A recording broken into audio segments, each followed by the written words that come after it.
How's it going, everybody? Welcome back to another episode of Bodacious Rant with Burn and Rye. Oh man, this is one of those episodes I'm really looking forward to just because it's easily one of the best things on television this year. And DC in general has killed it this year with Creature Commandos and Superman, and now to join the latest line of DC Entertainment, which is Peacemaker Season 2, starring your awesome John Cena, who's excelling as an actor. Man, I don't even remember all the actors off the top of my head. I apologize. I'm really bad about that. But anyways, as the season has concluded, which we're going to kind of talk about, highlight it a little bit, talk about some spoilers. Bern and I are going to do our spoiler-free review first, and then we'll get into spoilers and what we liked about the show and stuff, as usual. So, for those of you who haven't watched it, just brace yourselves. But essentially, just a brief rundown of this one. So, Season 2 does pick up after the events of both Peacemaker Season 1 from, like, the beginning of 2022, and also Superman earlier a few months ago. So, that's one of the things that I would say you kind of would have to watch both just to get the idea. It doesn't really reference Superman all that much, but there are a couple points, like characters wise and story points, that's like you kind of should know what happens. So Peacemaker and the team, the 11th Street Kids as they call themselves, they are just kind of figuring themselves out in the New World Order, especially with the events of Superman and Lex Luthor in the last one. And now that Frank Grillo, who plays Rick Flag Sr., has taken over Argus, he's just put a target on Peacemaker's back, and the group just struggles to find themselves in the midst of all this. So, one thing I will say about James Gunn, what he has done with DC, especially the Creature Commandos and Superman, he really knows how to work with these characters and flesh out the humanity in them, and really, like, sure, they're monsters, essentially gods or aliens, however you want to describe them or see them as, but in the end, they all have very human components on what they want in life, you know, whether that be just being a good person or feeling loved by other people. So, yeah, I'm going to give this season a hard 5 out of 5. Easily some of the best television this year, not just because it's superheroes and all that stuff, which I'm a sucker for. It's such a great character study of these characters and really seeing people struggle like they would every day. So, yeah, I highly recommend Peacemaker in general so far, Season 1 and 2. So, Bern, what did you think about this one? I mean, I'm right there with you. I highly recommend the 2 seasons now of Peacemaker. Again, how we talked about in the review for the first season, this was a character I really had no interest in delving any more deeper to than we had in the Suicide Squad movie from a few years back. I didn't really, not that the character was bad in any way, but I didn't feel like there was anything more there, to be honest. And season 1 completely proved me wrong on that end. And, you know, getting a follow-up to that, I was always going to be interested in what they were going to do with it, you know, especially how things ended in the last season, where they're effectively, you know, got rid of Amanda Waller. And, you know, now this team is kind of like on their own, I guess. Or the assumption was, you know, what are they going to do now? And surprising to take what we got was an alien invasion story in the first season, and this season kind of taking a twist on sort of the multiverse story in its own way. I thought the follow-up was really good because at the center of it, James Gunn and, you know, the other writers and creatives involved here, they still didn't get rid of the most important facet, which is the characters and their stories. Each and every one of the 11th Street kids, each one has their own motivations, their own things, internal struggles that they're dealing with after the events of the first season, and he does a good job of highlighting all that throughout the whole season, and how each and everyone's personal issues affects their relationships with everybody else. And this is a very personal, I would say even darker follow-up to the first season in terms of the subject matter that it covers. But we still have those great elements of humor. These characters are all really well fleshed out. And I think what we got here, even though I may feel that it was a little bit lacking in sort of the action that the first season had, I would take what we got here any day of the week, where we get really interesting characters, stories, and their interactions are sort of the action sequences where they're sort of debating their points of view with each other. Um, yeah, to not get into any more spoilers on that, and for me, this one's gonna be. Oh, man, I don't really know where I would fall on this. It's either like a high 4 out of 5 or a 5 out of 5 because this is just a really good season of TV, and although again, there doesn't really have a lot of those superhero aspects to it. I think what it did have here was probably far more interesting in my opinion. So yeah, what an incredible follow up to the first season, and they haven't announced that there's going to be any more to this story, but I would highly doubt it just because these characters and this part of the new DC world, this little corner of it, is just so interesting to me that I feel like if we didn't follow back up, we'd be doing them a disservice because yeah, I loved all of this. Yeah, I mean, I think it's gonna be one of those things that yeah, Peacemaker season 3 is hasn't been announced yet, but it is gonna be like we're gonna see this story going on. And that's the beauty that James Gunn is trying to do with DC is that it's all gonna be like one unified story. So okay, yeah. We'll give Byrne a high 4 out of 5 as he said, because since he's kind of on the border of it, I don't want to make his rating for him, but you go with your gut, Byrne. So I respect that. Yeah, so 5 out of 5 for me, a strong 4 out of 5 for Byrne. So we're gonna hop into the spoiler section of it all now. So for those of you who haven't finished it, come on back when you're done, so that way you can see what we really liked about this one.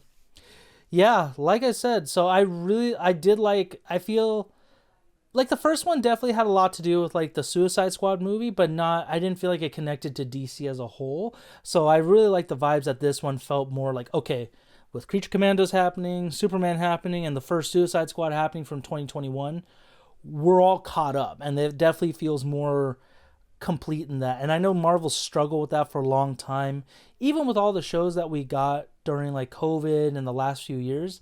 It still feels like one of those things that they don't necessarily feel super connected to everything, and not that that's necessarily a bad thing, but being the Marvel Cinematic Universe, it kind of should feel like they're still connected in some way or another. So I'm glad that DC really had this vibe with Peacemaker season 2, especially the first episode where we see Hawkgirl and Guy Gardner from Superman from the Justice Gang under Maxwell Lord trying to screen who's going to be part of members of the Justice Gang. It's like, oh god, because so far it's Mr. Terrific, Metamorpho, or Element Man as you want to call, depending on how you want to call him. Hawkgirl and Green Lantern. Oh my god, I can't talk. I was gonna say Green Gardener. That's not him. So yeah, like I really like that aspect of it, and it definitely, even though Peacemaker was a few years ago, I think this one definitely it still carries those vibes really well. And I also really like the retcon from how at the end of the season 1 you see the Justice League coming to help or whatever members are there, and instead we get the current members of the Justice Gang, and it hinted at like Supergirl coming out next year. So how did you kind of get that vibe at all, Burn, or what were you thinking with this one? Yeah, I mean, I did really appreciate the connectivity of all of it, like you were mentioning. Even going further into that, like with Lex Luthor showing up, at the tail end of the season, it's just one of those things that you felt again, like how you were saying, you felt like you didn't really get that a lot from the Marvel series, where you know something like a Lex Luthor wouldn't pop up, in like a series on Disney Plus. Like you wouldn't expect that they would make passing, comments about these characters, but they would never show up, even though people would be like, "Oh, we're speculating Hawkeye's going to show up in this episode or something," and obviously that never really happens. So to get the Justice Gang members, to get Luthor in here, it was cool in the fact that it's like, oh, okay, so any characters that we meet in the movies or now in the TV shows can kind of show up anywhere, and that's sort of again makes this universe feel alive.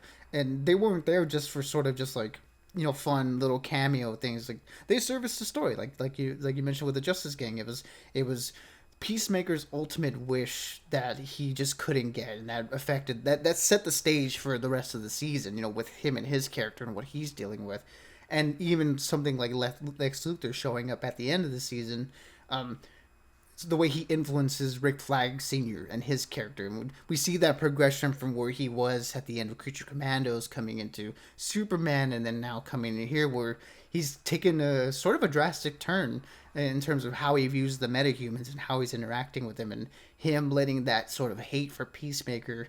And all these other, I'm assuming all the other Suicide Squad characters that probably led to his son's death, just the situation in and of itself. We see how that affects him and what that's doing to him as a character. So again, these things aren't just there for be like, oh, look at shiny toy here. This character pops up and does something cool, and we all clap, and they just leave, and that's it. It's like, no, they're all in service of the story, and the story here, I think, is really, really strong.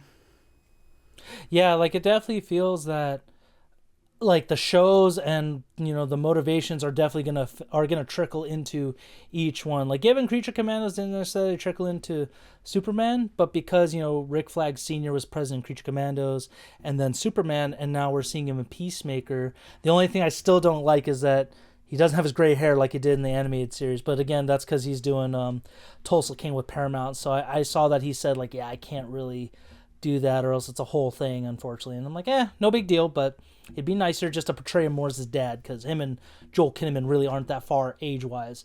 But kind of going off into that, the character thing with the character study that he's done, that James Gunn has really done with this show, is amazing. I mean, yeah, Rick Flag Sr. did not blame him for Creature Commandos and everything. He was fine in Superman.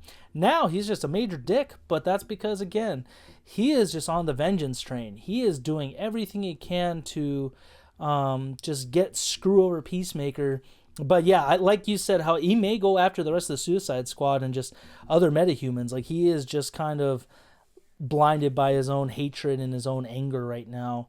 So I really like that, but I love what Peacemaker went through this season. How last one, you feel like, oh, he finally found a family, like friends and stuff like that. But in the end, because everybody's kind of going through stuff, like Amelia Harcourt is, she's been blackballed. She has been blackbooked. Like she has not been hired by any intelligence agency, so she's run down there.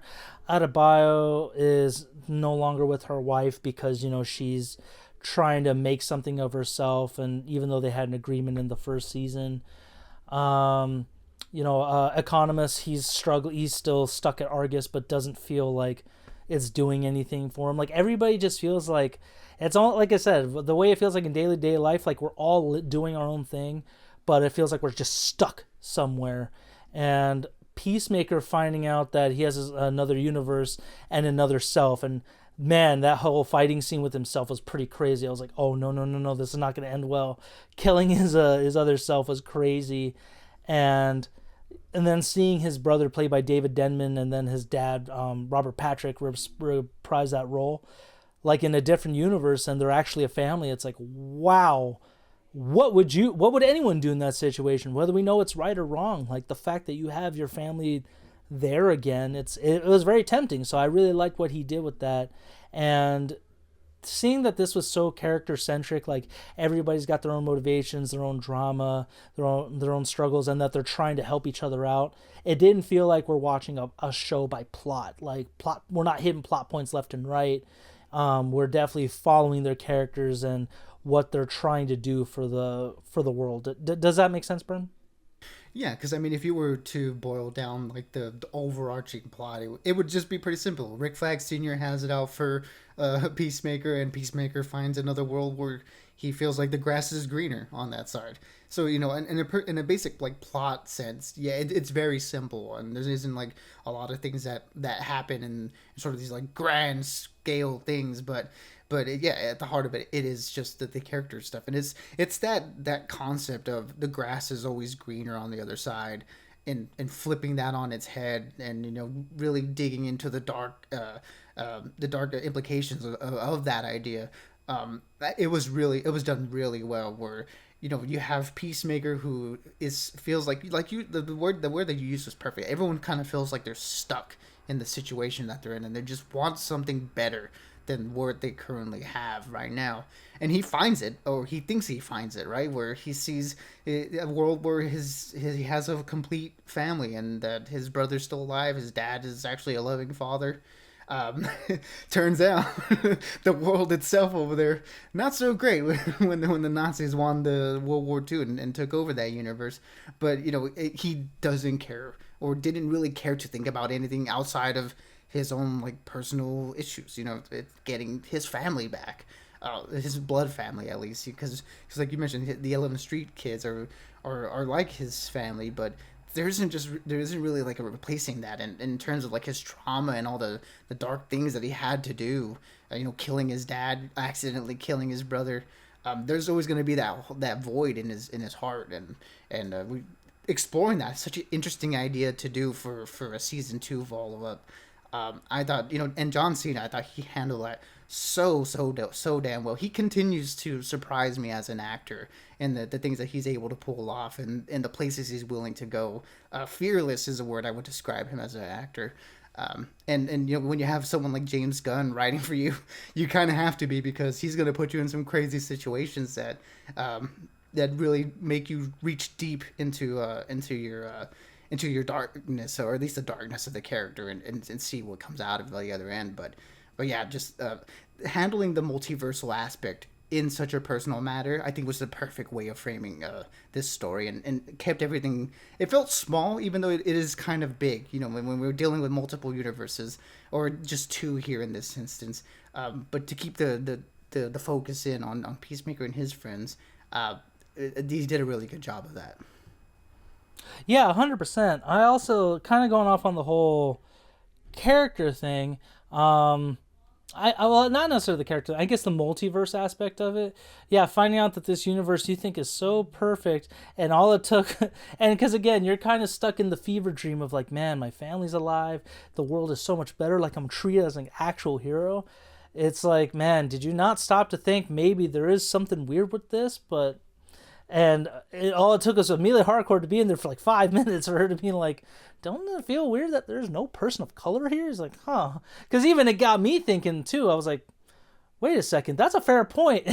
And then when he finds the flag with the SWAT gun, I was like, wow. And all the pieces were there. Like, it literally is just that perfect thing of like, yeah, the grass isn't always greener. Like, it may look better, it may have some benefits to it, but deep down it's same stuff, different day in a way. And even though the Earth X, as they're calling it, was like the Nazis won in that universe, it still didn't feel like, hate to say it still doesn't feel that much different than the world they were in already. So that was a very conflicting, like almost like a gut-wrenching idea, but James Gunn, I think, executed it really well. So and the fact, and I just like that little line too, where it's like, who is your friend? Like, it's like a black girl or something, and he's like, that's my best friend. Like, she, like, I would do anything for her, and I don't want anything to happen. It's like, that just goes. That's like, because Peacemaker, and kind of like what you were talking about earlier, where Peacemaker in 2021, like, both you and I were on the same page. Like, why are we getting this character? What does he matter to the greater scheme of things? And this show is like, both seasons have really peel back the layers on this guy and just really grounded DC to a certain extent. And that's what I really like about what James Gunn is doing so far, that yeah, these are still incredible characters and that can do very inhuman things, but bottom line is they're still just people as well, so they're struggling just like we would. So I really like that aspect of it. I like how serious it took the multiverse, but then at the end, like the last episode where it's just going from door to door literally and checking out all these worlds and seeing these things, it's like, man, the universe is not to be messed with. But again, once you get in bed with Lex Luthor, who was using the multiverse as just basically like an Uber in a way, yeah, that's what, you're just messing with stuff that you shouldn't be. So I really like the implications that this is going to set for DC going forward. Other than that, like I said, there's really not much else. Like, everything else is kind of like what I expect. Like, great acting, great storytelling, incredible visuals like we got from the last season. So yeah, there's really not much else for me to praise, or I don't really have any downsides to this one. Maybe I wish it did have a little bit more tie-ins with Superman, aside from Lex Luthor, Rick Flag Sr., and then Hawkgirl and Guy Gardner. I just wish there maybe was a little more reference to Superman himself or Supergirl or something like that. But that's my only real drawback to this show.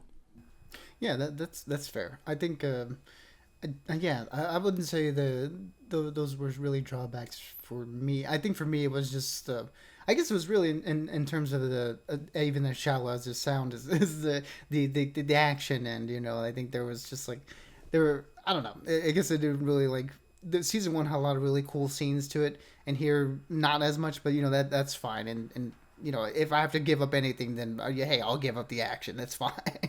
But yeah, I just wanted to give a shout out to the newcomers into this universe, which is Sol Rodriguez as Sasha Bordeaux and Tim Meadows, who was absolutely fantastic in the show. It's just just actual absolute scumbag, but he was hilarious in every scene he was in, and Sol, I think she brought a lot of really good character. A lot of really good character interactions with her character, and the implications that that she's a cyborg.